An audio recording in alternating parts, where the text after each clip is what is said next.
Want to call this May 1st board meeting to order of the Folsom Cordova Unified School District. Superintendent, will you take roll? Absolutely. Mr. Reed? Here. Mr. Charlam-Churla? Here. Ms. Larrett? Ms. Lofthouse? Here. Mr. Clark? Please note for the record that Mr. Clark is absent as he notified us at our last board meeting.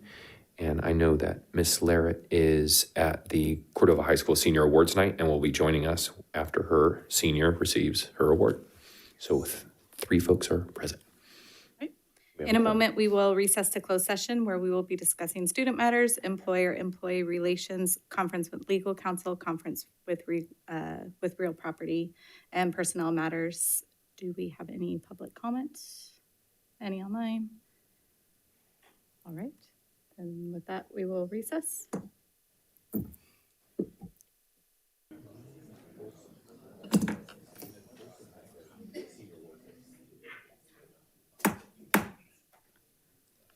I'd like to call this meeting back to order, May 1st, regular board meeting of the Folsom Cordova Unified School District.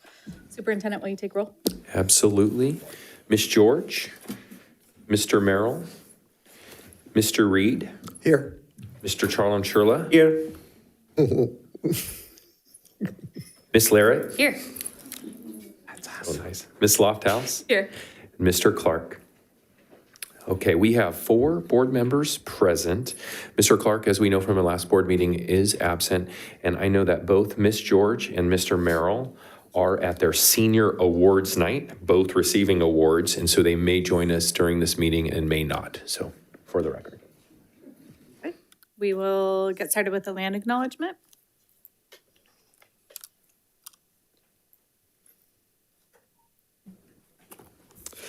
As the Folsom Cordova Unified School District, we acknowledge that our administrative facilities and schools occupy the unceded territory of the Nisenan and Miwok, the original people of the skies, land, and waters where we work and learn. We will also recognize the presence and ancestral stewardship of the Nisenan ancestral tribes, the Esto, Notasume, and Nisim, Panan to the north. And the Miwok ancestral tribes, the Amakumne, the Consumne, the Hopumne, and the Makumne to the south along the Great Sacramento River system since time immemorial.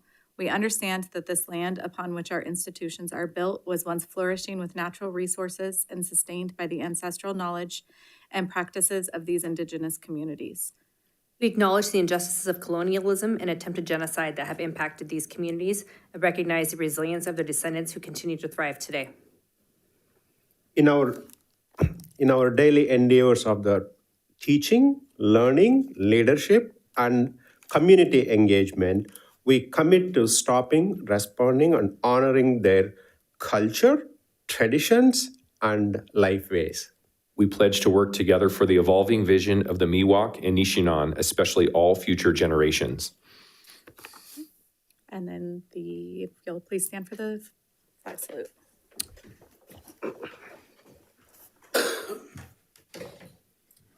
Pledge allegiance to the flag of the United States of America and to the republic for which it stands, one nation, under God, indivisible, with liberty and justice for all.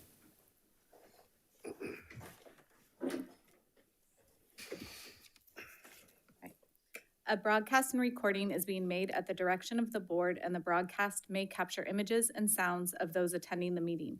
Tonight's meeting is being live streamed on the district's YouTube channel.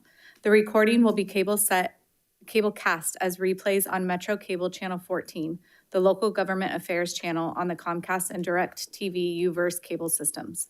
The recording will also be closed captioned and video streamed at Metro 14 Live seccounty.gov.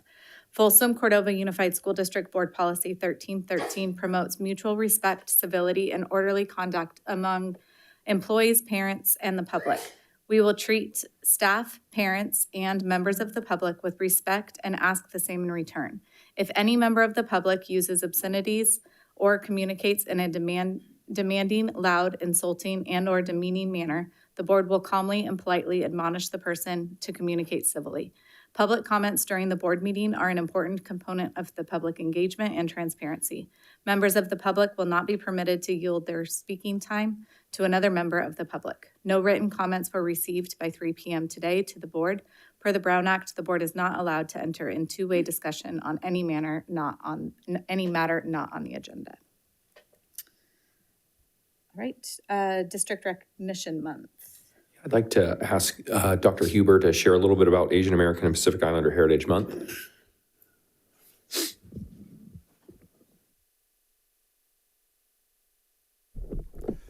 So just FYI, Ms. Cabrera will be reading it on behalf of FCLA. Got it, thank you. So I am not Dr. Huber, but thank you so much. Folsom Cordova Association recognizes the month of May as Asian American and Pacific Islander Heritage Month and Jewish American Heritage Month. While we had hoped to feature a student presentation this evening, the busy end-of-year calendar made scheduling a challenge. We're actively working to bring student-led highlights to our May 15th meeting instead. Thank you. Right, and reporting out of closed session, Superintendent. Yes, for matter E, personnel matters, the board heard an appeal of a complaint this evening, and the board provided direction to legal counsel and staff to issue the written decision to the complainant and to the respondent. That's all to report. Thank you.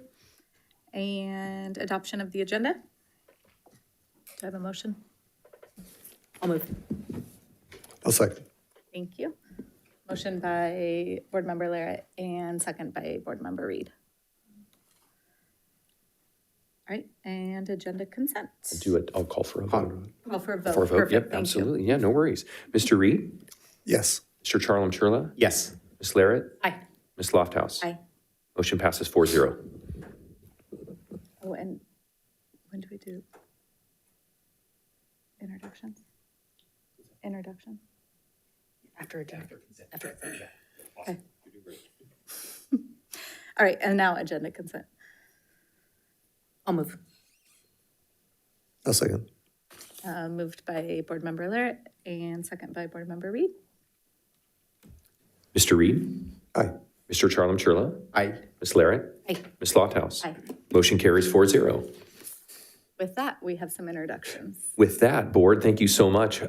Included in our agenda consent were some personnel action items, and you just adopted lots of employees, but two that we would like to acknowledge and recognize tonight. First up, I would love to bring Tony Perez up to the lectern. Tony is being announced as the new assistant principal for Cordova High School, and I see the tie has Lancer Red on it, and I'd like to acknowledge Amy Strawn, Principal Strawn in the audience with her Lancer Red on as well. Tony brings more than 15 years of experience in education, having served as a teacher, coach, and administrator. He most recently worked as Director of Health and Wellness for Marysville Joint Unified and previously held leadership roles at Hiram Johnson High School, including Assistant Principal and Athletic Director.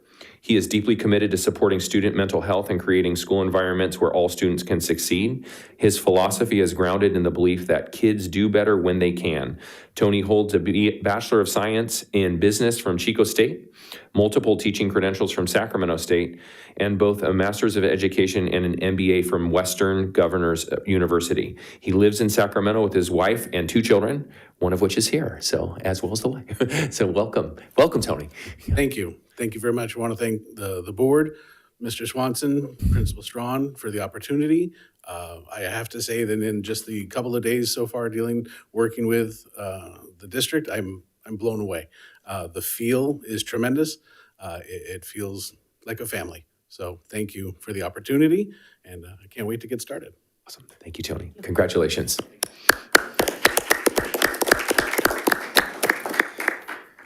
I like what you shared, Tony, because it's hashtag we are FCUSD. And the next person I'm going to announce is coming to us from a different state. I think she's on Zoom. We're going to pull her up. There she is. Folsom Cordova is pleased to announce Dr. Laura Sloan as the new principal for Theodore Judah Elementary School.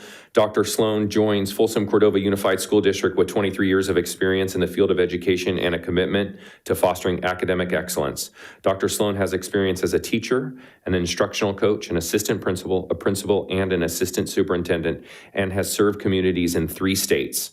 Dr. Sloan has demonstrated a passion for creating supportive learning environments where students thrive, creating conditions for all students to achieve at high levels, and developing a culture where teachers and support staff can thrive. Dr. Sloan holds a master's degree in teaching from Southern Oregon University and a doctorate degree in education leadership from Cal State University Northridge. Oh, we've got Northridge in the house. Yes. Join us, Dr. Sloan. There's some Northridge love in the room.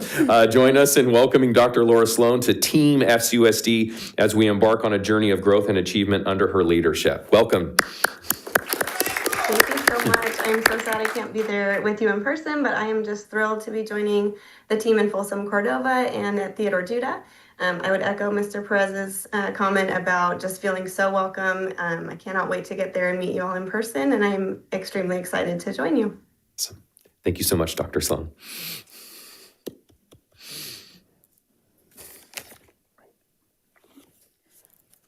All right, and moving on to special presentations. We do not have a student presentation tonight, but staff presentations.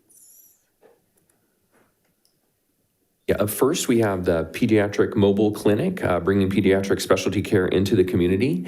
I'm going to welcome Carrie Kay to the lectern to introduce a few folks and do a presentation, I believe. Yes, thank you so much. We are so excited to be here tonight. It's fun to be here and share good news and exciting things that are happening in our school district. And I just kind of would like to start the evening by saying, with great patience come great things.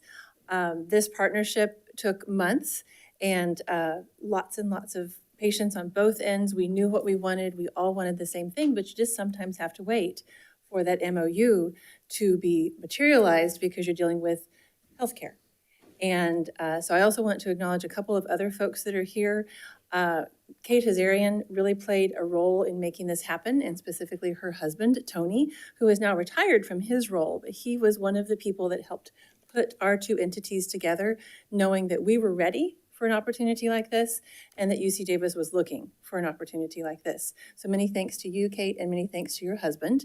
And then also with us this evening, Jocelyn Rodriguez within our district, within my department, has just played an incredible key role in being the facilitator, being the glue of making sure that the families who want appointments get them, making sure that they are communicated with and confirmed, communicating back with the school sites when there are things that we need to kind of tie up and follow through.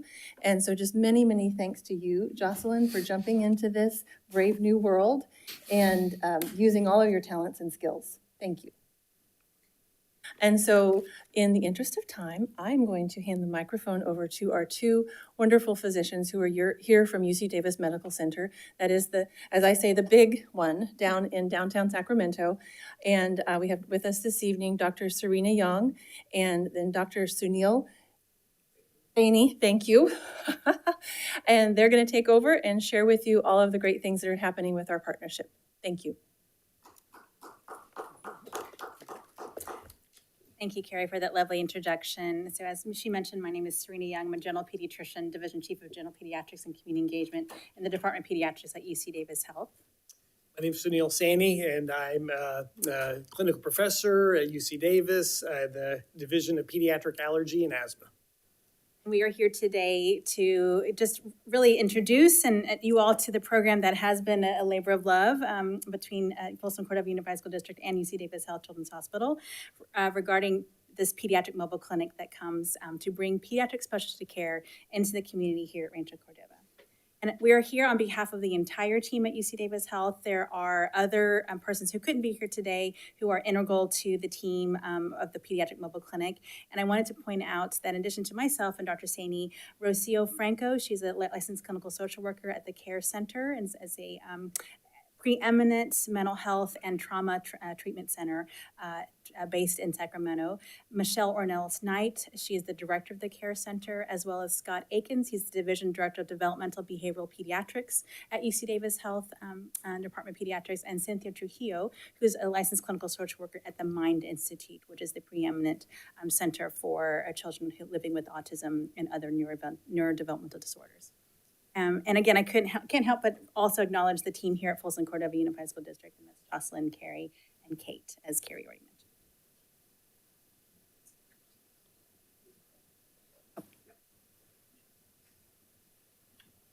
And so in the next 8 minutes, we would like to describe to you how this partnership got started between our two institutions, in addition to what the pediatric mobile clinic model is, the framework in which we're working from, the referral process of how your students and families actually reach us, and then ultimately the schedule of how our mobile clinic operates here on your campus at Cordova Lane Center, the results to date, and the lessons learned, so that we plan to continue this partnership in the years to come.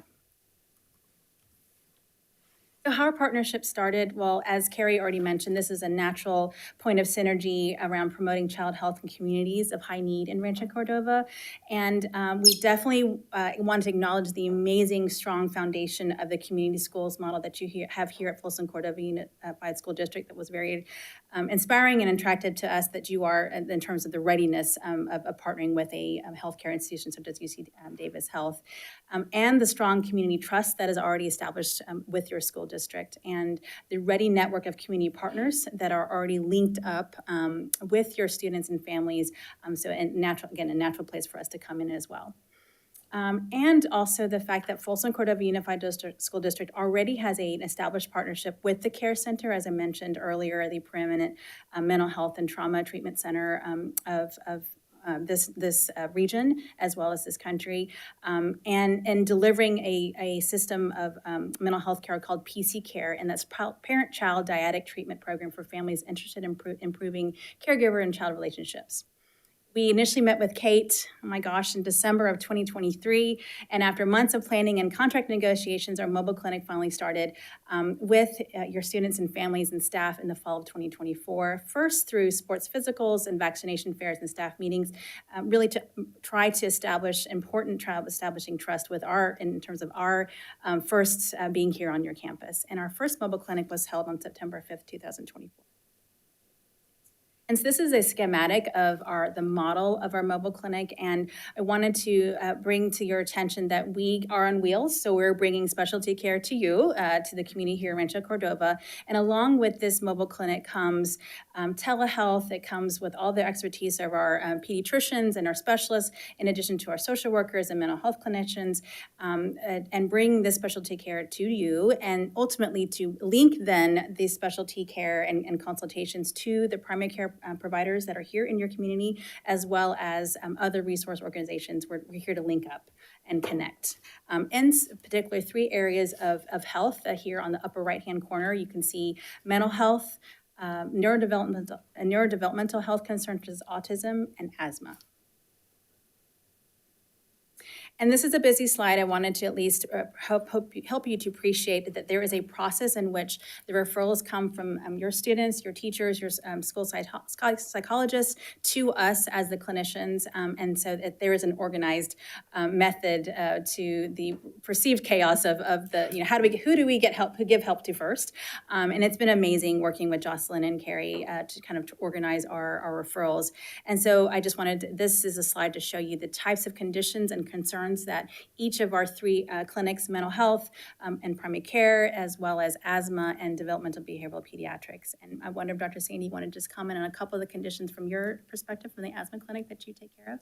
Sure, absolutely. And so I'm privileged to help kids with asthma.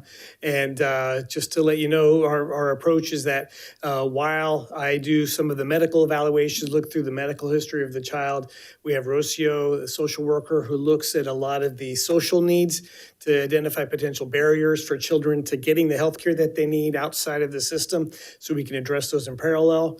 And then within the unit, I have the opportunity to have a clinic just like I do in my own clinic. So we've full history, medical exam. We even have pulmonary function testing. So can get a full evaluation of the asthma picture. And that way we can have recommendations that I communicate to the family that this is what I suggest you may want to do. We communicate those recommendations to the primary physician so then they can take the ball and really run with it. And so that way it's not just a one-time thing, but hopefully something that we can get them on the way they need, the path they need to keep them in school. Also wanted to emphasize we are not an emergency center. We do not perform, we don't fix broken bones, for example. We don't stitch open wounds. And so just to describe the fact that we still, we trust that your system of nursing and triaging still is in place with regards to those who need urgent emergent care. And so I wanted to emphasize that we are not an emergency center when you come to your site. And these are just some lovely pictures of us in action, our team in action, and a depiction of the mobile clinic itself. It actually contains two full clinic spaces, and so our mental health clinician as well as our medical clinicians can do the work simultaneously. We're here at Cordova Lane Center once a week on Thursdays in the afternoon, and there are 3 clinics that are running throughout the month. And this is just a schematic of the referral process. Again, it's very much a work in progress, but we definitely have a process now that works very well, in which the concerns are brought forward through your community in terms of students and families and parents, and teachers and counselors and nurses to us, and then ultimately through the help of Jocelyn, the recommendations that we make as a result of our assessments then get connected back into the community and the community providers and the families. And to date, I'm so excited to report that over the past, from September to March, we have now, in early April, we've now completed 20 clinics with 45 appointments made and 39 of them completed, which is an amazing accomplishment. In a typical clinic setting, the no-show rate or the non-attendance rate is as high as 30%. And the fact that we have been able to accomplish the fact that 9 out of 10 referrals actually are seen. Which, again, it really reinforces how important the trust is that your community has already established. And so us coming in and joining you all as the pediatric specialist really shows how important and why this no-show rate should not be a surprise that it's so low. We have seen 25 of your students in the general pediatrics and mental health clinic, 12 of them all seen in the child development clinic, and 2 in the asthma clinic. And Dr. Saini saw 2 more just this past week. So this should be 4 by now. And this is just a depiction of the race and ethnicity of those students and families coming to us in the mobile clinic, and of high proportion are Hispanic, Latin, Black, and Asian.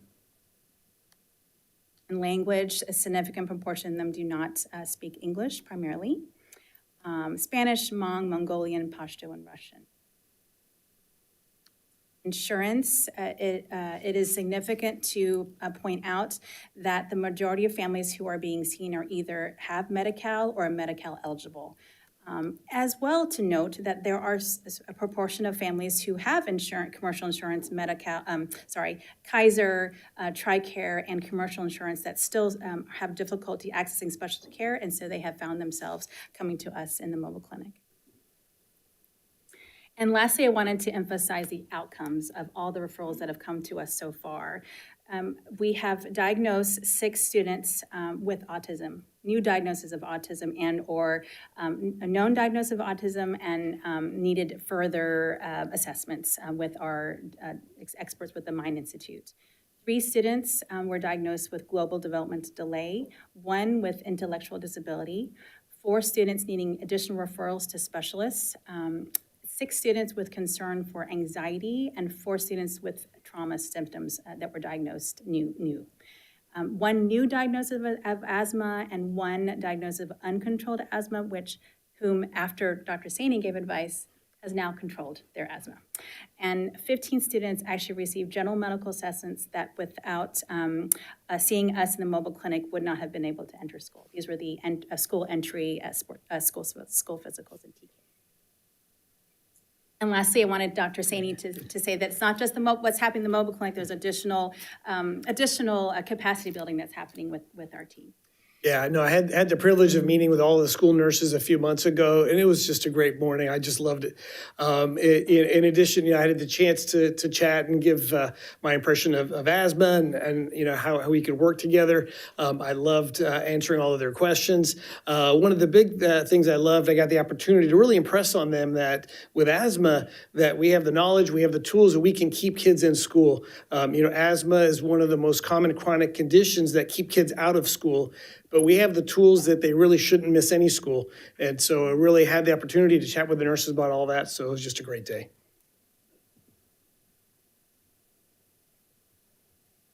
And then I also want to leave some words from the wisdom of those in the Folsom Cordova Unified School District who refer to us. This is a great asset for our community to get scholars the help they need. It was way more effective than just telling families, talk to your doctor. What worked well was having Jocelyn as a liaison between nurses in the clinic to make the appointments and follow up with UC Davis providers. Being able to help families get scheduled through the district office has been helpful, especially for families with language barriers. And finally, it was easy and helpful for our families. I referred at least 20 families, maybe more. I hope this partnership. And one more shout out. I know this was a nice secondary outcome to have occurred through our partnership, is that Dr. Rusty Rashida from the Sacramento County Health Department actually brought vaccines along and vaccinated students, in which they gave 288 vaccines over the past 6 months. It's a huge accomplishment. Again, these students without these vaccines would not have been able to enter school. So I hope that we've now painted a picture of this partnership in a health and healthcare perspective to allow your students to stay in school and to enter school.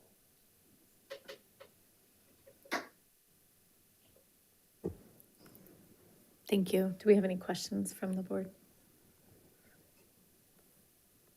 Awesome. Thank you. Thank you so much.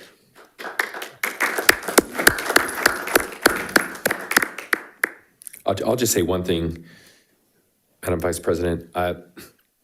Anytime, we met with Carrie today and we're talking a little bit, and I know this isn't related to the partnership with UC Davis, but this place is jumping weekly, serving our community with vaccines and service. And when the mobile care clinics out there, you saw pictures, even though that young person was in a Steph Curry jersey. We'll talk about that later. But there's a line out front. You see kids and families smiling and having their needs met.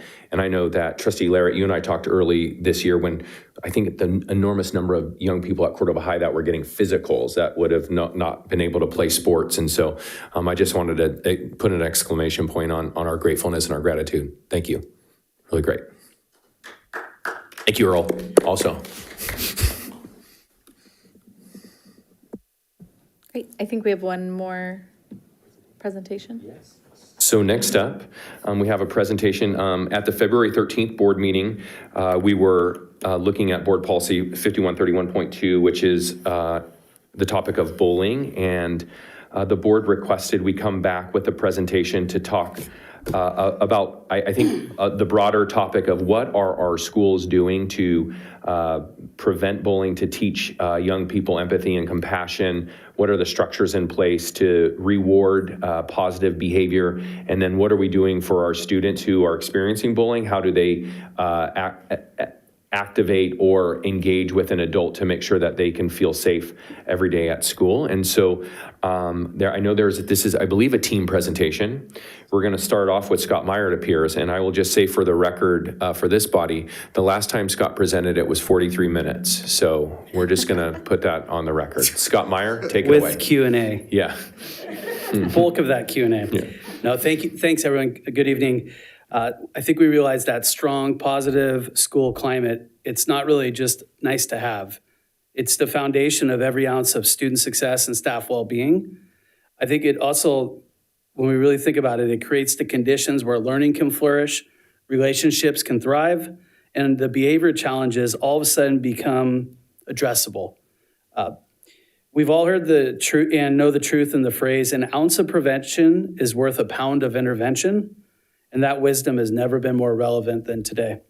So for today's presentation, we're going to offer a high-level overview of the essential components that shape a positive school climate, along with real-world actionable strategies that really make it a daily reality, not just some philosophy.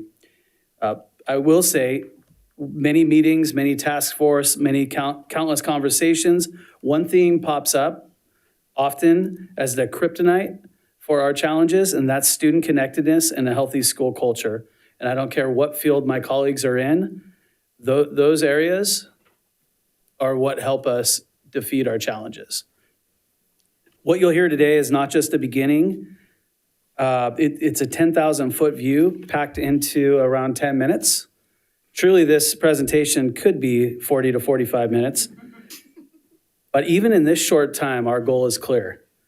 And that's really to create momentum around what we already know to be true. And I know this board knows this too.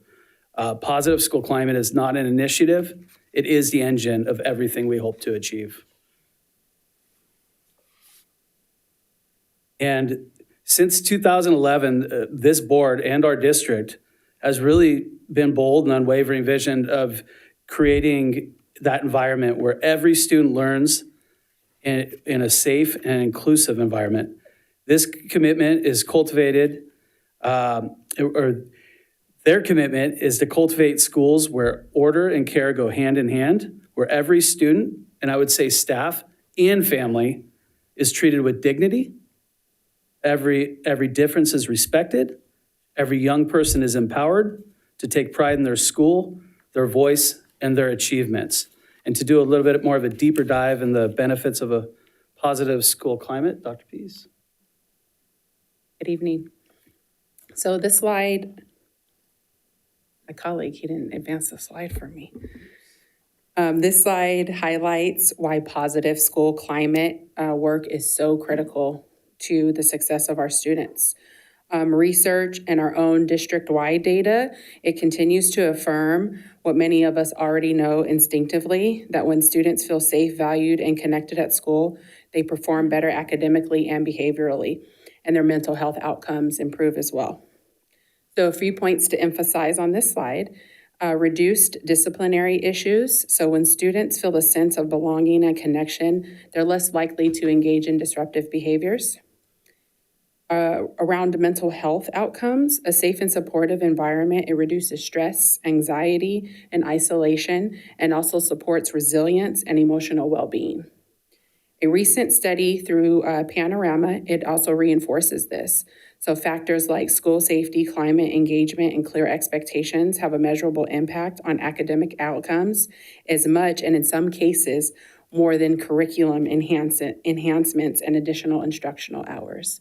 So that just really highlights the importance of engaging in intentional work around school climate. The study also shows that self-management plays a critical role, especially for older students, with outcomes comparable to adding multiple hours of academic time per week. This tells us that investing in social-emotional learning and climate work isn't an extra, but it's the foundation to student success.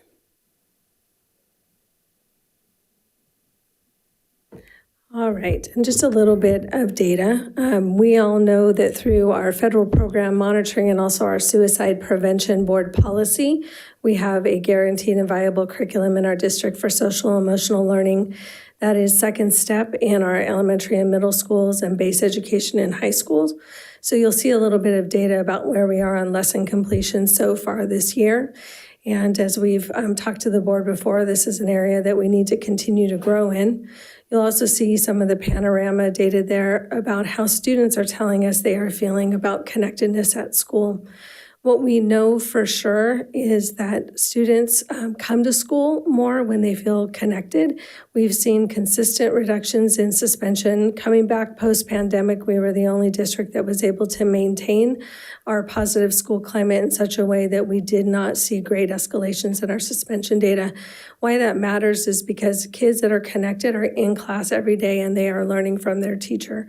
When they're home because of chronic absenteeism or suspensions, they are missing out on opportunities to learn.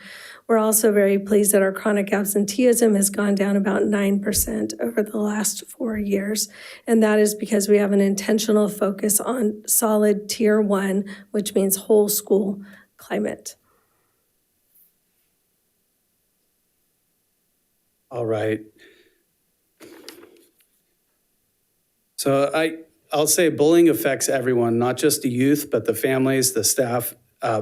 I think all of us can recall a time from our youth, if we shut our eyes and thought about one of our worst experiences in school, it's probably a time where someone was incredibly mean to us.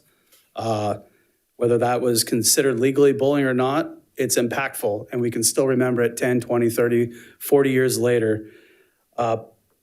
It's interesting because at the heart of our work, we all have that shared goal to keep our students safe. When we send our own kids to school, that's our number one concern. Yeah, we want them to do well in sports and athletics, but at the end of the day, we want them coming back happy and safe. And unfortunately, we can do everything right and not get the results we want. And when we do have this behavior, this is something that we need to address. It's important that the board knows there are a variety of definitions of bullying. Federal government has their own. California has their Ed Code has their own. Many districts have their own, but there are a lot of commonalities. And that's really that unwanted aggressive behavior that's meant to cause harm. That's that power imbalance where you're using your power, or a group of students or adults are using that power towards someone else. And there's an imbalance. And then generally it's repetitive unless it's such a strong isolated incident. So those are where most definitions really do agree. What it's just as important what bullying is not, as far as when we decided through Ed Code, is a mutual conflict, even a mutual combat. Friendly teasing, hurtful behavior, the single incidents, I always like to say, sitting when a student doesn't want to sit with someone else at lunch. That's not cool, that's not nice, but that's not considered bullying under this. It's important too to know there is no single profile of a bully. It's not like, oh, the majority of bullies are, there is not. But equally as important is many students who have been bullied become bullies. And I think what I really want everyone to know is we do have a profile of those who do get bullied. And that's our LGBTQ plus students that are significantly higher, our racial and ethnic minority students, and our students with IEPs and disabilities who are 3 times more likely than their counterparts to be bullied. So we know that walking into our schools, and that's a national, that's not just Folsom, Cordova. So I truly believe that awareness is the first step when it comes to prevention. And we realize that bullying of any form, whether it meets the definition or not, it really demands our attention. And we have to act fast. We have to have clear protocols, trusted adults, meaningful resources in place. Also, not just for those being targeted, but also the bully. I think it's kind of rich that I'm saying this to a bunch of policymakers, but culture is more powerful than policy too. And it really does tie into the culture we create. The actions we do are way more powerful than any policy we can create. And we tried that with zero tolerance, right? The evidence does not back that. So other adults set the tone, the way we speak, the way we model, the spaces we create, that matters deeply. We prevent bullying not just through rules or policy, but by building relationships, encouraging purpose, and really reinforcing empathy. We know, all of us who've worked with kids, that children truly thrive when you get down and you talk to them about their struggles, honor their strengths, and really show them what respect looks like on the daily. We also understand this work's hard, that there is truly no kryptonite for this. I use that word a lot. It's a complex problem. But if there was a piece of kryptonite, it is. Okay, so here, what I really was hoping to illustrate was how SEL, it works beyond the classroom. So it's a whole community effort. The castle wheel that you see there, in the center are the 5 core competencies. You can read those. And then it's important to acknowledge that it's not just about life skills or soft skills, it's life skills. And these skills are going to help our young scholars improve academic outcomes, have better relationships, and their overall well-being. If you could draw your attention to what's around the 5 core competencies, those are the multiple settings. So in the classroom, this is where SEL is integrated into daily instruction, along with direct lessons and restorative practices. In the schools, this is where policies and culture is reflected. And so we can think about some of the things that you all have helped put in place, such as the land acknowledgement. We have Kindness Week. We have student affinity groups as some examples. For families and caregivers, we partner with families to reinforce our SEL lessons at home. So that could be through book titles or giving them activities that they can use through second step home letters. And then lastly, through communities, where we offer students opportunities for real world connection and practice. And our district-wide international night, I believe, is a great example of that as well. So SEL work is deeply connected to equity work by promoting belonging, inclusivity, requiring us to intentionally elevate student voice, honor identity, and foster empathy and understanding across differences.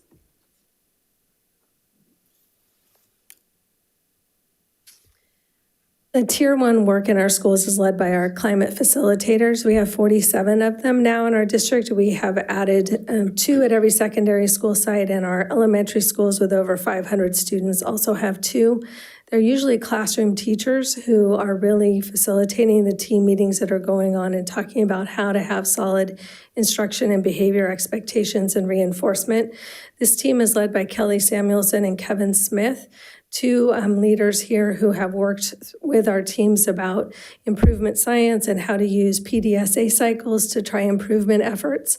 They also, every one of our schools applies for California PBIS recognition, and that's because we want to use the nationally normed TFI, the Tiered Fidelity Inventory, to make sure that we have a solid, reputable self-assessment to see if our Tier 1 is solid. And when we have areas that need growth or areas of weakness, they work as a team to develop an implementation plan for how that's going to improve.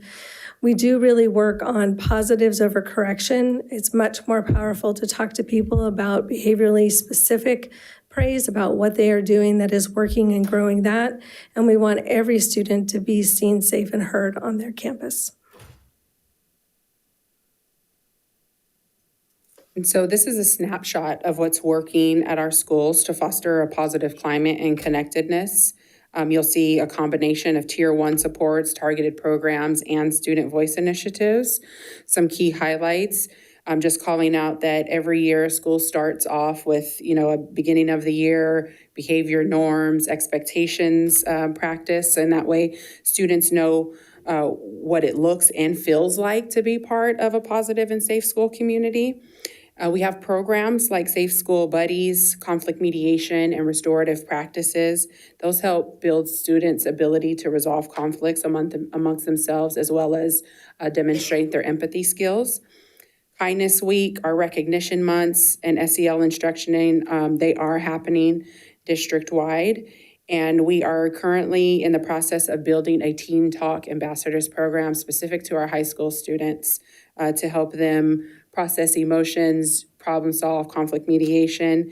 And we have a variety of student leadership opportunities such as Link Crew, Web, SAB, ASB, and different diversity councils. So finally, tools like empathy interviews, fish bowls, and our SAB, it gives us real-time feedback on how students are experiencing our schools. So together, all of these strategies, they make our schools places where students feel emotionally, physically safe, connected, and empowered to learn.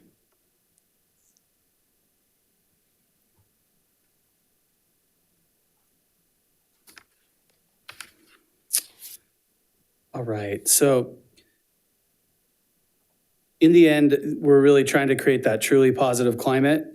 And I think we should continue celebrating some of our achievements. We are excited that they're actually adding SEL into the California standards for teaching profession. super exciting. I know Kate mentioned that every single one of our school, I don't know if you actually mentioned that we all received, did you? Yeah. Well, every one of our schools, and this is quite a process. It's not just something, can we have it? So we're super excited. Another shout out to Kelly and Kevin on that. The data shows we're moving in the right direction. When all the data points you look at for a strong school climate, the district-wide SEL curriculum, having that access, we have a ton of professional development we're offering all staff, not just our teachers. And then the WeTip has been really nice, having that anonymous reporting back and forth. We use that every single day. I do think it's important, though, that this work never ends and that we do have a lot of room for growth. Sometimes I never want to come up here, and I know my colleagues don't, and say everything's perfect, everything's great. It's not great. We have a lot of students struggling, a lot of students who need extra support and need additional skill. One of the areas is our focus on Tier 1 support. If we truly want to grow as a district, we need to improve in this area, meaning we need true SEL being taught at all levels, all grade levels with consistency and fidelity. SEL really does need to be a non-negotiable. Like I said, I have multiple meetings wherever, even whether it's cabinet or task force. We don't always call it SEL, but these are the focuses that often get brought up. The urgent need of connection, empathy, emotional regulation, that belonging. So these are not luxuries. These are really the foundation that we're trying to do. So in closing, let's not treat this as one more initiative. I know that we've had the board's full support every time we bring up outside the box or even traditional strategies. This is the heartbeat of everything we do. I know academics is our main goal, but we cannot get there without a strong, positive school climate. And I'm super excited that we work for a school district who's willing not just to talk about it, but to invest in it and to see value in it. So I appreciate you having us tonight, and we are definitely open for questions. Board members, any questions? Yeah. Thank you for the presentation. That was really great. And this is something that we need to continue to highlight within the district every single year, the importance of a positive school climate. One just observation that I noticed on the presentation, there wasn't any reference to our cell phone policy.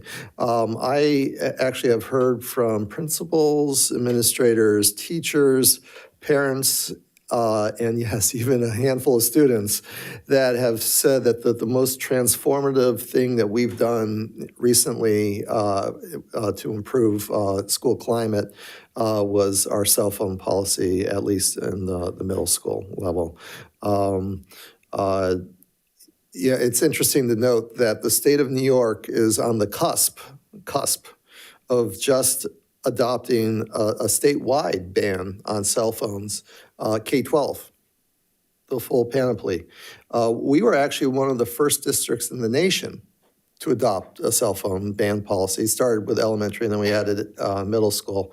So I think under opportunities for growth, I would add a fourth bullet point, which is extending the cell phone ban through 12th grade. We should learn from what we've learned from our K through 8, and that's the transformative improvement in culture. And I certainly think our high schoolers are deserving of that positive culture as well. So, thank you. Any other questions? Not really a question, just more of a comment. First of all, thank you for all your work. Thank you to all the teachers and administrators who are doing this work as well. Just a little highlight of what you guys do. I was last week at Navigators. They had their talent show. And we had a young student, kindergarten, first grade, that was going to be singing a song from Frozen and gets up in her costume and just starts having a meltdown. She's just crying. She's so scared. The rest of the performers were all sitting in front of the stage, and without being prompted, the older students stood up, grabbed the younger students, walked on the stage, and they sang the song with her. And so, I think that everyone was kind of choking up, but when you're talking about empathy, that's unprompted. where they see another student who's in need, and when they have been having these positive interactions in schools, I think it's almost not even measurable of what the positivity comes. So just an example of that the work is working, because when you have a group there was 35 performers that stand up and can participate like that, it just really made me super proud of the students, really proud of all the work that's being done here, because I am super grateful that you guys have taken the initiative to really just ingrain this in our students so that we can prevent the bullying, because at young ages, if we start this process with them, we don't get to the part where we're in the bullying stage, because they understand that empathy from the start. So thank you so much for all that work. Questions? Okay, I have a couple questions. Can we go back to slide 4? I think. Yes. So looking at this, and I know that we talked about tonight, the tier 1 intervention being the use of our programs that we have. And looking at K-8 completion, I'm actually quite proud of high school because I feel like that's one of the more challenging places to really implement it and find that time. But looking at the K-8 completion of second step and seeing 56%, this has been something that I've been concerned about every year I've seen this. And I think the 56% completion at this time of year is a screaming need for improvement. And so questions just kind of based on that in terms of how are we tracking it? How can principals kind of oversee that? Where can we step in to maybe have more accountability that these lessons are being implemented? Because the stories I hear are typically elementary school bullying issues and behavior issues. And we've talked about these behavior concerns happening at such an early age. And this is really where I would love to see that at 100%. And I think it should, and I think it can be. And so I'm just wondering where that hole is that we can kind of help fill in. Sure. To answer your first question about where they can access the completion rate, so we use the digital program for second step. And so it's just a couple of clicks for someone or an administrator or designee to be able to download the report to ensure that each classroom is progressing as prescribed. And so the expectation is 1 lesson per week. There are some gaps in the pacing guide just because we want to make sure that everyone doesn't finish all of the 20 lessons, in December, and then you're just left for the rest of the school year. So there are some gaps in between there. But continuously working with our climate facilitators, encouraging them to lean on their colleagues, right? That collegial pressure sometimes helps folks get things done, but then also being a support to administrators as well if they're struggling to, to find a balance and running the reports. I'm really excited about collaborating with our directors of curriculum and instruction. I know that they are committed to advancing SEL instruction even further.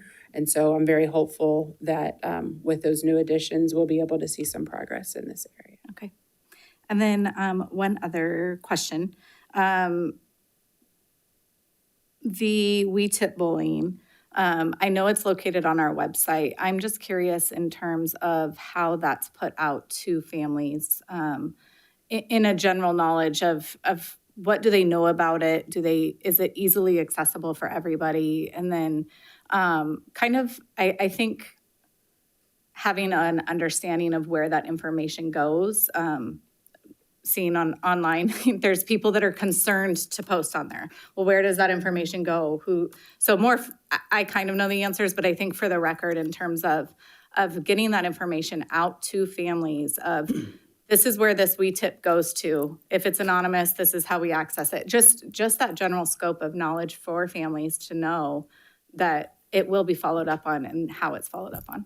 Yeah, that's a great question. So WeTip, before we had WeTip, we had created a drive through, and it was, you could not communicate back and forth. And we decided a few years ago it was time to switch over. So we had 280 total WeTips the previous year. This year, we're over 320, so we are seeing a slightly more folks using it. It is throughout campus, in bathrooms, the QR codes everywhere. Where I think we can do a better job as families, and I know if working with Angela and her department, we've sent information out, and we're going to continue working on that because I'll sit in a discipline conference and I'll explain WeTip, and when they say, I don't know what that is, oh man, we missed an opportunity there. But I think explaining it really coming from the sites is the big thing. I know we've asked at back to school nights and a number of our schools. We find that families listen to schools, and I'm guilty too, and when our superintendent reaches out at my district or direct whoever, I don't check that. But if a teacher or the principal does, I'm checking right away. So we're trying to think of ways we can get the families more. But I do feel the kids know about it. Now, as far as confidentiality, it is 100% if they want to. And what's cool about WeTip is you can go back and forth and have full-on conversations with families, with students, which our other ones didn't. And you can imagine some of these comments that were made anonymously, and we couldn't respond. And it would literally freak you out. So it's best for both of us. But I hear you. We can do we'll continue to do a better job at getting the families to know about this. And hopefully they're all listening right now. Awesome. Thank you. Actually, Yeah. On the WeTip QR code, do we provide that QR code on the school websites for each school? Yeah, so it's in the same spot on every website, every school's website, and it's also on our district site. So, yeah. Is it on the front page, or do you have to go look for it? Yeah, so it's on the front page. You do have to, click the link, and then it'll take you there. But Okay, all right. Yep. All right, great, thank you. Thank you. Thanks, guys. Great job.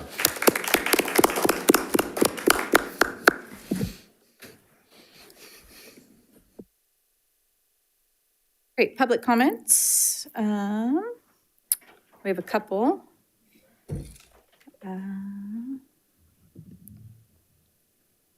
It's lagging, but I believe it's Bonnie Porter.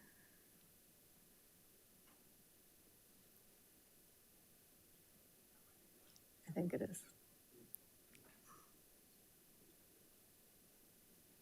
Bonnie, you're up.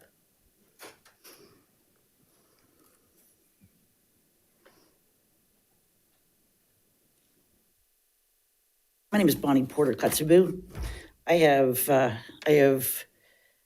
two kids at Gold Ridge right now, one at Folsom High School.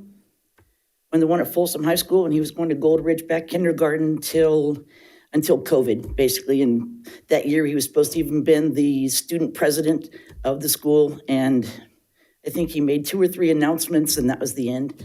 So they didn't even put in the yearbook that he was the president that year, which I still think is wrong.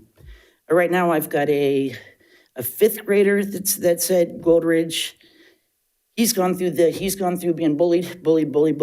He's gone through being called nigger every single day for months. Nothing was ever done about it. Finally, my daughter took him out of school and put him in homeschool last year because we got tired of it. When you get kids who are saying they're never going to school again, you've lost them. And this school district has lost my grandkids. And they're not the only ones that you're losing. My granddaughter right now is in 2nd grade. Just within the last month, she has been tripped on purpose. She has been punched.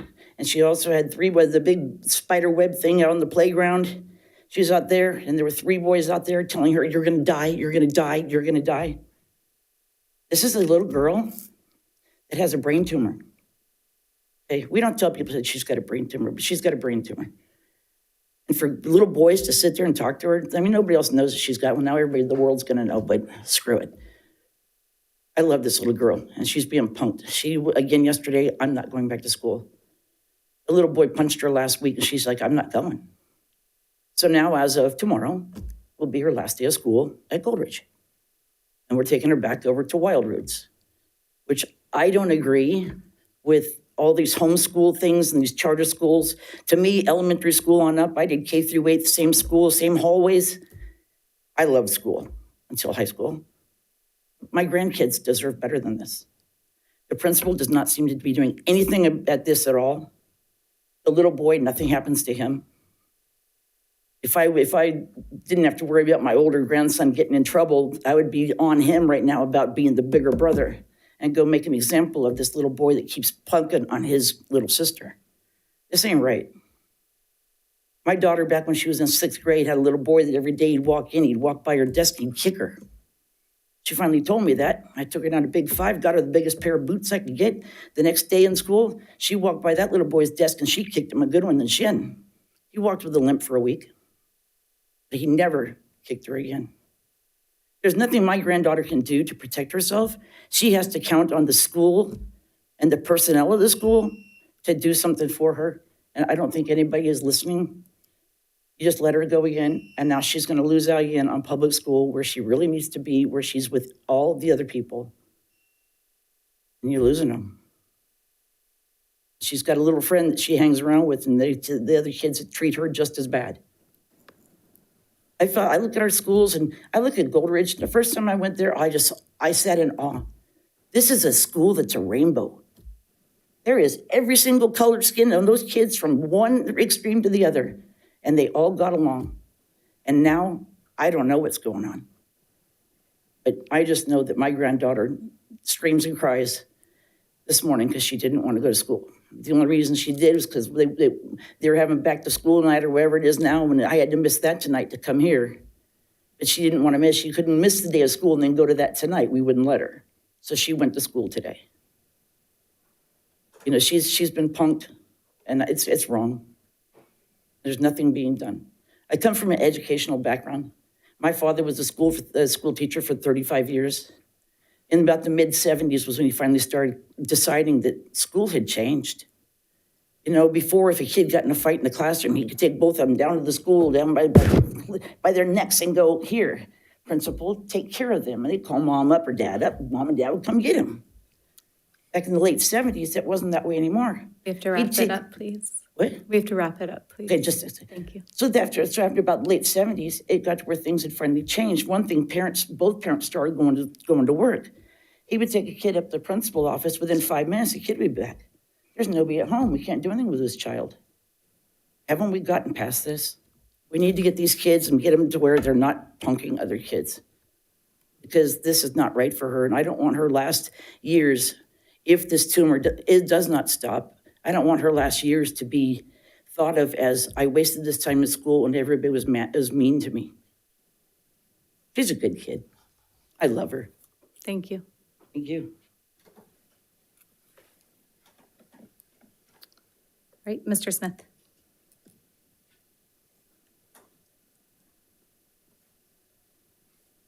Good evening, board, Mr. Swanson.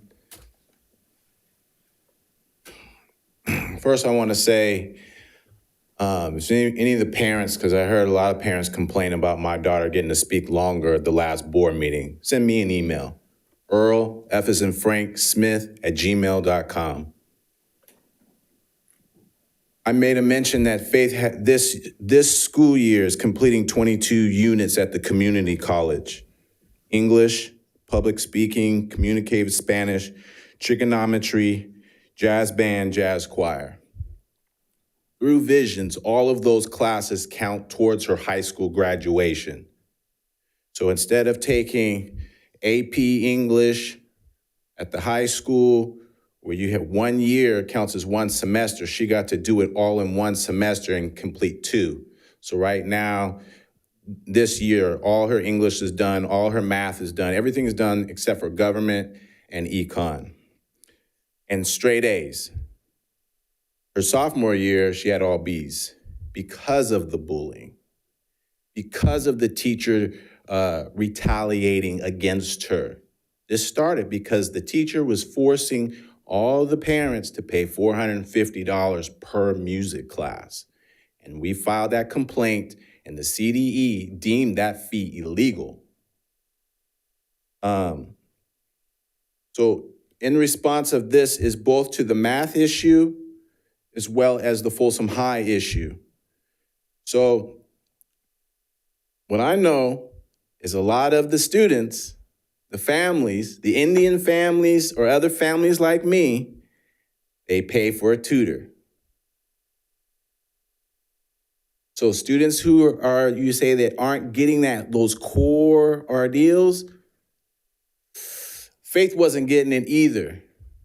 But she wasn't even in the advance at the time. It was the teacher being overworked and too many kids in the class and the concepts weren't getting through. So I hired a tutor. For students really to get A's, a lot of times we have to hire tutors. We spoke about this, Mr. Reed. So I don't believe in talent. People see Faith as she plays. I do not believe talent. I also mentioned this to you, Mr. Reed. But people see talent in Faith or in myself as a musician. It's nothing but a reflection of hard work. When every kid was required in orchestra to practice 30 minutes a week, Faith was practicing 2 hours a day. On spring break, she's practicing violin 3 hours a day, an hour and a half in the morning, an hour and a half in the evening. So to make my last comment regarding the bullying, you see the way a child is responding is a reflection of the parents. I really believe from the head to the tail. But if the principal brings in an officer to frighten the student to testify a certain way about a teacher throwing a drumstick, how do you think the students are going to respond? When the teacher spreads false rumors about my child and those students are sitting there making comments about my child and it's unwanted, and the principal cannot even see that as bullying, and I got to go all the way to the CDE, which deems the actions as retaliation. So great presentation, but what about the training of the principals? Are the principals equipped to even really see, to understand the difference? Folsom High, don't think so. And it's not just within the leader or the principal, but also the vice principals. For instance, student who lives in my apartment complex coming over my house 10 o'clock at night crying, and she's reporting these things to assistant principal, and they're not doing nothing, and that girl's hearing threats, and she decides to beat that girl up. It could have been prevented if the vice principals and the principals really were effective. Thank you. Thank you. That's all I have on my list. Oh, is there one online? Okay. Faith? Hi. Can you hear me? Yes, we can hear you. Thank you. Okay. I'm currently not in person because I am at a performance at FLC. But I would like to speak about this bullying issue because I have been bullied, as I've already talked about multiple times. My sophomore year, so last year, was when the bullying really escalated. And it wasn't the students at first. It was the teacher. And I had to report this to the principal. And the principal did nothing. So then I told him again. And what did he do? Nothing. So, and then he told me that it was not his area or that he couldn't do anything about it. So when is the principal supposed to step in when it's a teacher bullying the student? I'm underage, so I'm intimidated by adults. So what am I supposed to do as a student, as a child? It's hard to speak up to an adult and say something, but then I go tell someone else who's supposed to help me to speak to this adult so that I can stand up for myself. And they're going to tell me that they're not going to help me. It's a problem. And it's not just me. Once again, my dad spoke about my neighbor, and she's went through a similar thing. She's going through all these issues, and they're not doing anything. And they tell her, if you stand up for yourself, we're going to expel you. So having this presentation is good, but when is the action actually going to happen? And when are the issues going to stop? So that's what I want to say is, are you guys going to take action, or are you guys just going to let the presentation sit there? Everyone knows about bullying. It is a well talked about topic, but really it's who takes the action, who actually does something about it. Are you going to sit there and be a bystander like they did in the Holocaust? Or are you going to do something about it and fix the issue, especially when it comes to children? If you're going to be in the district, your main priority is the children and the students. And if you're going to hear about it, are you going to do something about it? Even if it's a teacher and not only a student matters. Thank you. Thank you. Is that all we have online? Perfect. Awesome. All right, reports of district organizations.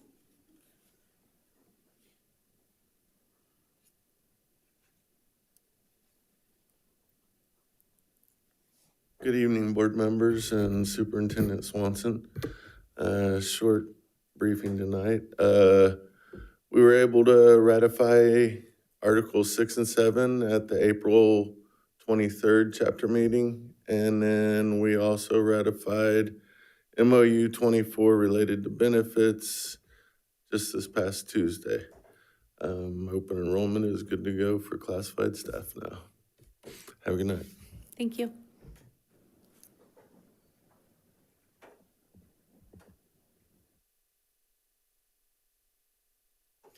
Good evening, Board, FCUSD administrators, certificate and classified staff, and those online who joined us tonight. Danette is unable to be here tonight, so I'll be reading FCEA's speech. Tonight, this board approved a couple of MOUs we would like to highlight. The first is a continuation of professional development for all new hire certificated staff. This gives our new professionals the chance to learn about new curriculum, platforms, and teaching best practices from an FCUSD perspective. The other MOU was the recognition of real-world career experience for our CTE teachers who are currently teaching CTE classes and future hirees. As our CTE programs expand, this MOU gives FCUSD the opportunity to recruit the best in the field to give our students access to the variety and high-quality CTE opportunities we want to provide. Later tonight, you will hopefully pass the Prop 55 resolution to lend your support to protecting school funding.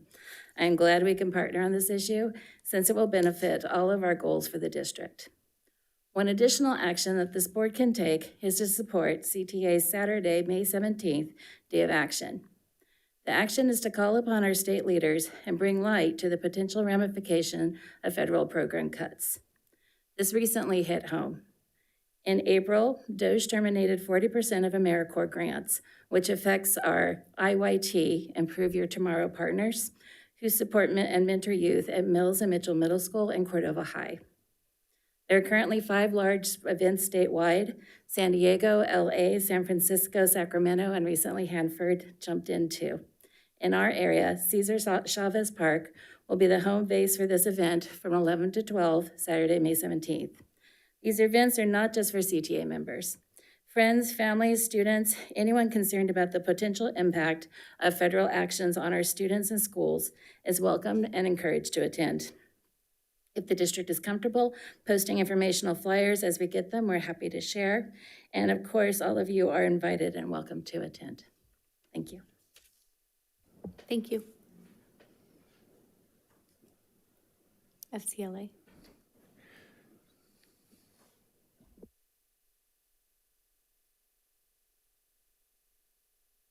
Good evening, Superintendent Swanson, members of the board, and my esteemed colleagues. Kanan Peterson, our president of FCLA, is not able to be here tonight, so I do have the pleasure of providing a quick report. Tonight, we would like to celebrate the unwavering dedication and hard work of our esteemed FCLA members who have made significant contributions at both the state and federal levels. It is our honor to highlight 3 outstanding individuals: Scott Myers, Terry Daniels, Dr. Terry Daniels, and Mr. Don Ogden, Dr. Ogden. Scott Meyer, thanks to Scott's unwavering dedication and innovative strategies, 19 school attendance review boards, SARBs, have been designated as model programs by the state SARB. These exemplary practices have significantly reduced chronic absenteeism rates, improved student attendance. Scott, your hard work and commitment to our students' success are truly inspiring. Terry Daniels, Dr. Daniels, let's give a huge round of applause. And I know she's not here, but for her work, she has been, Terry Daniels is a principal of Folsom Middle School who has been named the 2025 National Association of Secondary Schools Principals, NASSP, Advocacy Champion of the Year. So I know she's not here. Terry's relentless advocacy and leadership have made a profound impact on our school community. This prestigious award is a testament to Terry's dedication and passion for education. Congratulations to Terry on this well-deserved honor. Don Ogden. We are incredibly proud of Don Ogden, who was called to be an expert witness on Assembly Bill 1233, authored by Josh Huber. This important bill creates a database for classified employees disciplined for egregious misconduct. Don's expertise and commitment to ensuring a safe and ethical environment for our schools are invaluable. Thank you, Don, for your outstanding contributions for representing us with such excellence. Thank you. And that is our FCLA report, and then I'll transition to DLAC. Have a quick little report for DLAC on behalf of our parents and our team. I want to highlight a couple of things. First and foremost, we have our next DLAC, District English Learner Advisory Committee meeting next week, next Tuesday.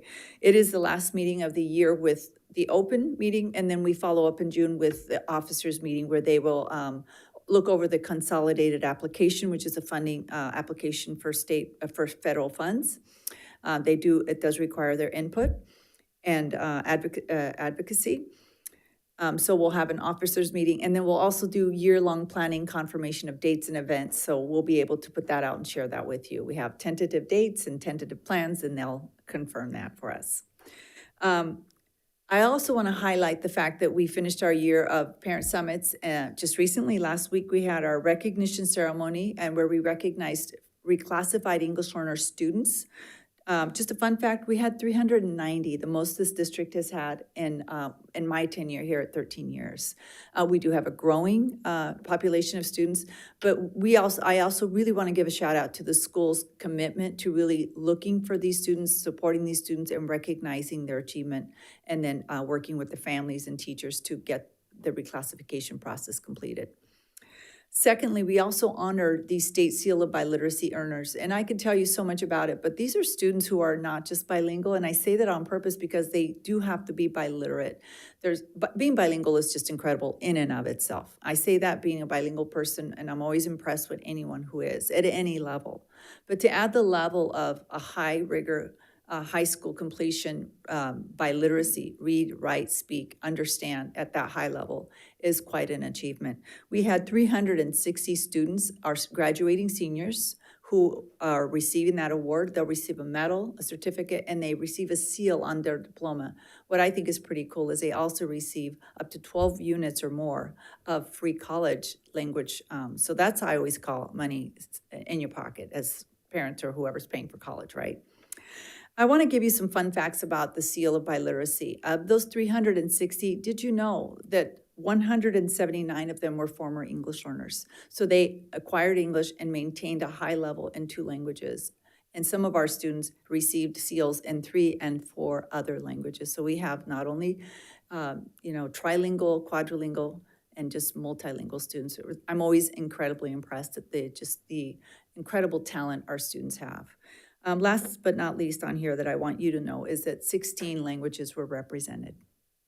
And a fun fact about our staff, we have an incredibly talented bilingual staff that are certificated staff, they're classified staff, they're bilingual aides, they're office workers, and they lend their language to not only our students, of course, but students across the district and the county. So there was a lot of praise given to our staff. And I just want to congratulate all of our students. And thank you for being at our Parent Summit. That meant a lot. Thank you so much, Mr. Swanson. Yeah. And that's our report. Thank you. Thank you. And due to spring break, I think there was maybe only one board committee meeting that happened, budget. Yeah, I actually can report on actually two, although they overlapped. So I started with the School Health Advisory Committee meeting, which was virtual. I did that in the car because I was waiting to come into this building to go up to in person for the Budget Advisory Committee. But that was on Thursday, the 24th. They were doing a presentation. I apologized ahead of time that I was only going to be with them briefly, but it was well attended. Then I came in to do the Budget Advisory Committee meeting, where Sean went through the $3.2 million in budgetary cuts that the board asked the district staff to find within the budget. And he went through that in great detail. It was very informative, and I obviously very much appreciate the effort of staff to find that. We actually only requested $3 million. They found 3.2. So that's an added bonus. So thank you very much for that presentation, Sean. Those were the two meetings that I attended on behalf of the board. Thank you. I think that was it okay, perfect. All right, discussion action items, item A. Yes, thank you so much. Item A, I'll invite Dr. Ogden up to the lectern just in case you have some questions about approving the declaration of need for fully qualified educators for next school year, 25-26 school year. This is an annual item that comes before you, but Don, you could explain it in much better detail than I. Sure. This is a routine item that we bring before the board. Each year, we give a report to the California Commission on Teacher Credentialing, and we share with them, some of the challenges we're facing when it comes to finding fully credentialed teachers. So the first is there is a shortage in the area of special education teachers. So by acknowledging that, we're allowed to use emergency permits, and that's how we are permitting intern teachers. The second item has to do with all California teachers have to have CLAD authorization. That's cross-cultural language and academic development training. This didn't used to be a requirement. So sometimes we'll have teachers that have been out for a while, they come back, they need to get this, or we have someone from out of state where this isn't required. So we're allowed to hire someone from out of state, and they have to enroll in these classes. They have a year to do it. And so this allows us to hire someone, even though they don't have the CLAD, but they have to be working on it. The third one that we're identifying is that if you're a teacher and you're teaching, for example, you're a science teacher, and your credential is in biology, and you're going back to school and you're fully credentialed in biology, but you're getting a credential in chemistry and you're taking the coursework, then we're allowed to have you for a year teach chemistry until you finish that coursework and you get that second authorization. So if you're fully credentialed and you're working on a second authorization, item number 3 allows us to allow you to teach in that discipline for a year. And then the fourth, it's shocking, but we don't have a driver's ed credential. So because you can't go to college and get a driver's ed credential, we have to every year ask the CCTC if we can authorize a fully credentialed teacher to teach driver's ed. And this is done throughout the state at all 1,000 school districts.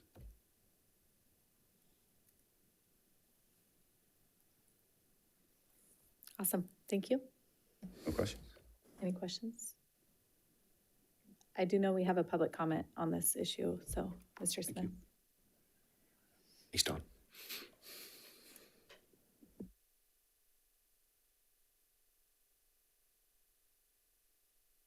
Good evening, board, Mr. Swanson.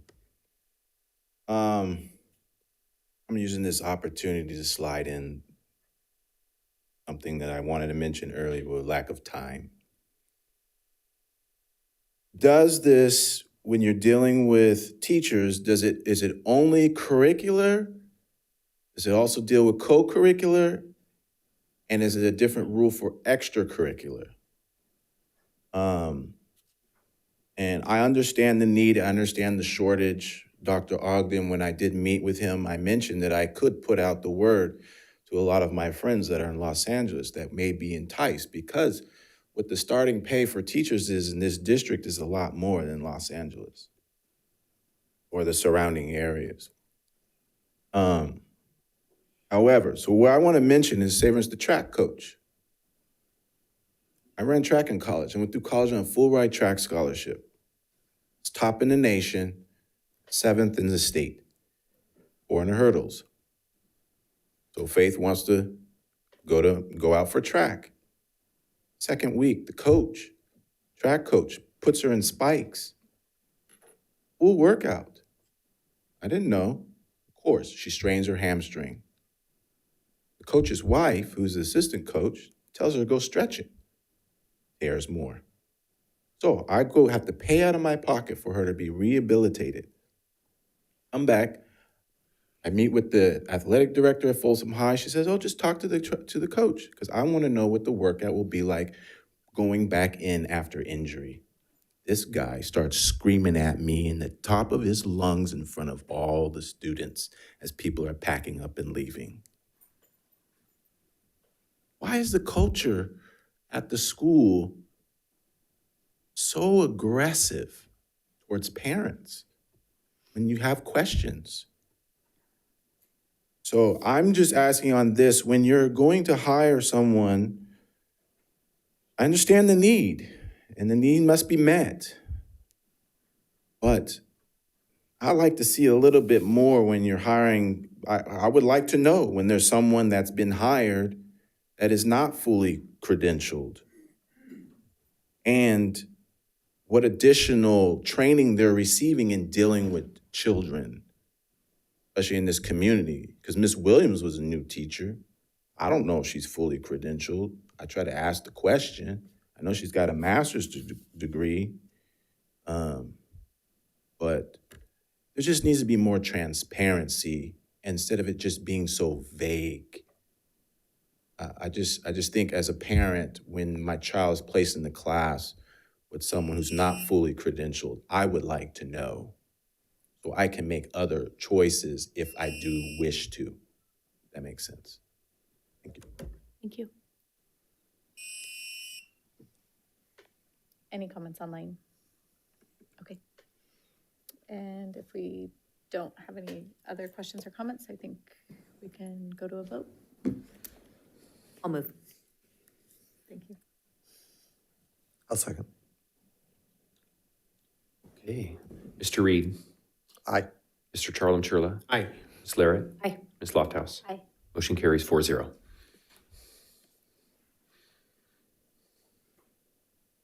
right, item B. Yeah, item B, as you will recall from our April 10th board meeting, during the FCEA presentation, President Sansenbach spoke to the board and had a presentation with regards to a request to create a board resolution in support of Proposition 55. At the end of that board meeting, there was consensus that you were interested in. So this is that said resolution for your consideration tonight. Any questions? Comments? I have a comment. I will be voting in favor of this resolution tonight. The extension of this bond is needed.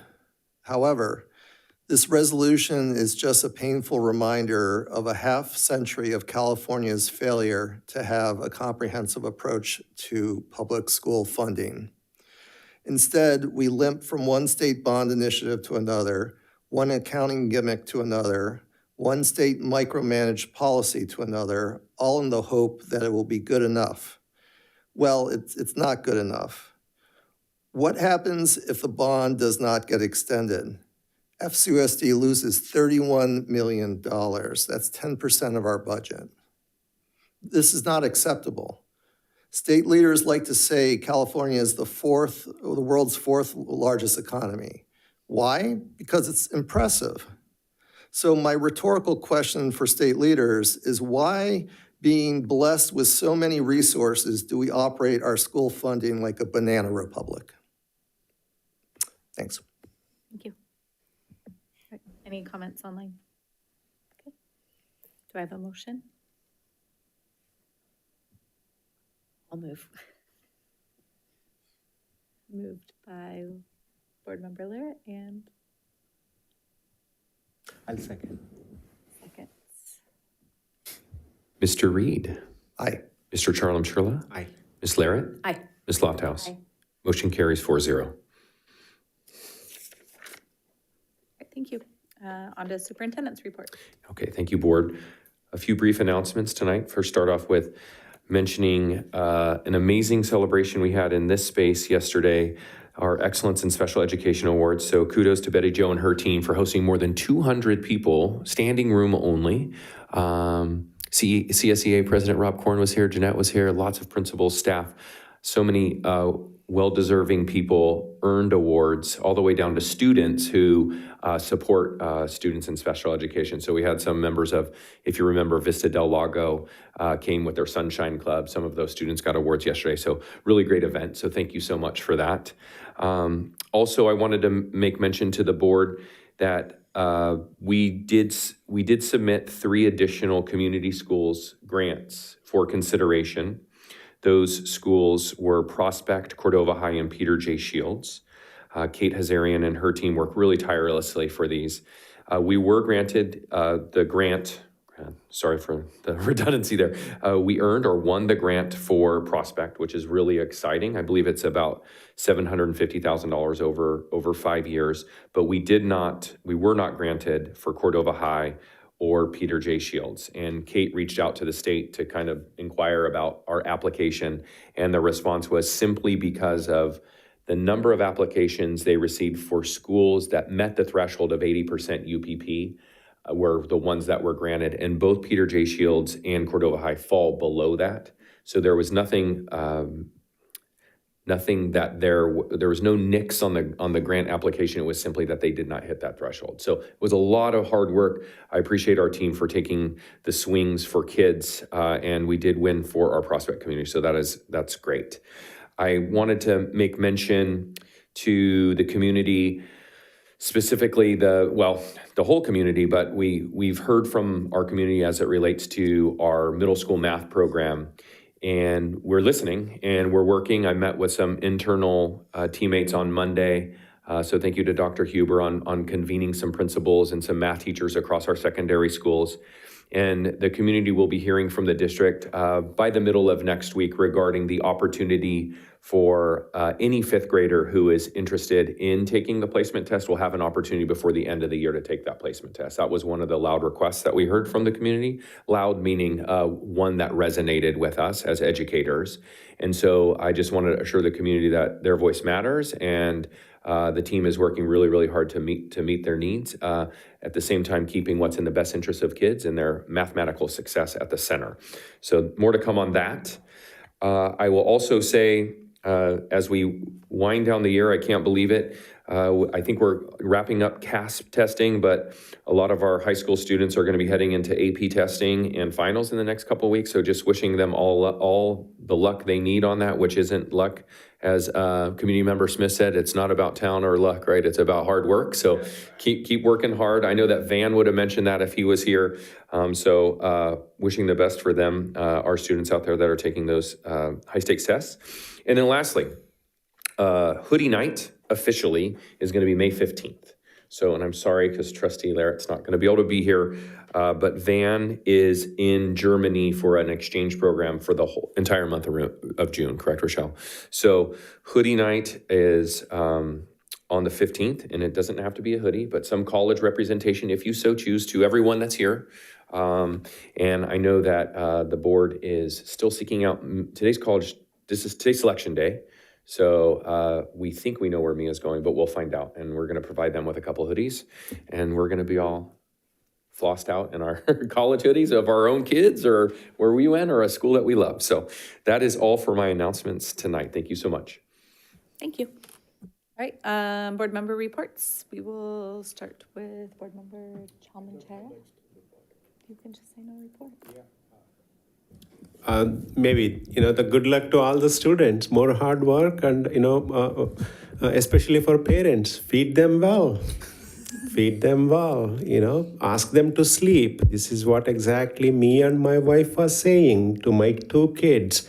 I know they are so tensioned, they want to throughout the night to study. When their brain rests, they can reproduce more on the exam. Thank you. All right, Board Member Reed. Thank you. Not really, I don't really have a report tonight. I do want to thank the superintendent and his staff for revisiting the math and granting some accommodations. I very much appreciated that.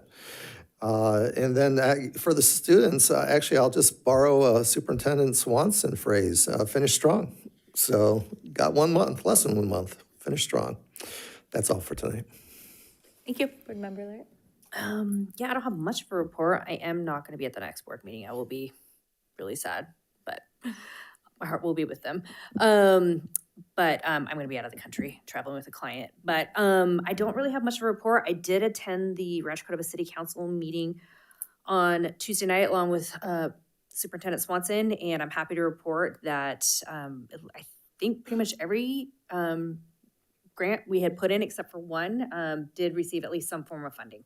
So some of them were fully funded, some of them were partially funded, but even the partial funding was a minimal amount compared to a small amount compared to what they had asked for. So, you know, we had some supports for both Mills and Mitchell for their PBIS programs. So I'm really grateful for their efforts to support our programs. And that's it for me. Thank you. I also don't really have much of a report tonight, so I think that's it for the board member reports. Moving on to advanced planning. Next board meeting is May 15th. Again, college hoodie night. Sorry, Jen, we'll send you a picture. We have some AI specialists. We'll put a picture of you up. I'm sure she can get on YouTube in Canada. 12-month board calendar for your reference and any suggested future agenda items. Okay, hearing none, we do not need to recess to closed session. And so I think with that, we can adjourn.